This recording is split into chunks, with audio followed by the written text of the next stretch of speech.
குறிஞ்சிப்பாடியினுடைய பேரூரினுடைய செயலாளர் நடராஜ் அவர்கள், அடுத்ததாக மயிலாடுதுறை ஒன்றிய தலைவர் சொக்கலிங்கம் அவர்கள்.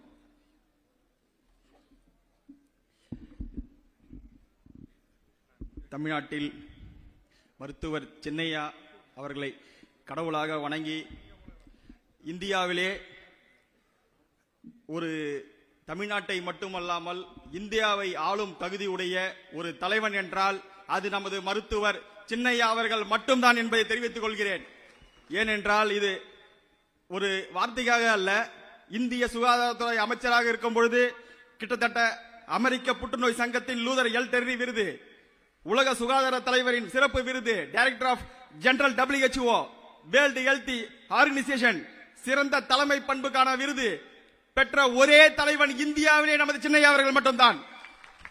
போலியோ ஒழிப்பு பிரதமர் பிரணப் முகர்ஜி அவர்கள் விருது வாங்கி கிட்டத்தட்ட பில் கிளின்டன் அவர்களே நேரடியாக வந்து சந்தித்து இந்த விருதை எனக்கு பிறகு ஒரு தலைமை பண்பு வாங்கியிருக்கிறீர்கள் என்றால் அது இந்தியாவிலே நீங்கள் தான் என்று உலக நாடுகளே போற்றும் அளவிற்கு வாழ்த்திய ஒரே தலைவர் நமது சின்னையா அவர்கள். அது மட்டுமல்ல, தமிழுக்காக மட்டுமல்லாமல் 2013 இனப்படுகொலைக்காக ஐநா சபையில் குரல் கொடுத்த ஒரே தலைவர் அண்ணன் அவர்கள். மற்றும் கரிகால சோழன், ராஜராஜ சோழன் என்று அண்ணனை வணங்கி குறிஞ்சிப்பாடியில் 18 வார்டில் மொத்தம் 22,000 ஓட்டு, 21 பூத்து. இந்த கூட்டம் என் பெருமை பத்தி பேசுறதுக்கு இல்ல. நம்ம என்ன செயல் திட்டம் 26ல எப்படி நம்ம ஜெயிக்க போறோம். கண்டிப்பா. ஏன்னா 2026 சட்டமன்ற தேர்தலை நிர்ணயிக்கக்கூடியவர்கள் இந்த அரங்கத்தில் இருக்கின்றார்கள். அவ்வளவுதான், ஒரே வார்த்தையில முடிச்சிட்டேன்.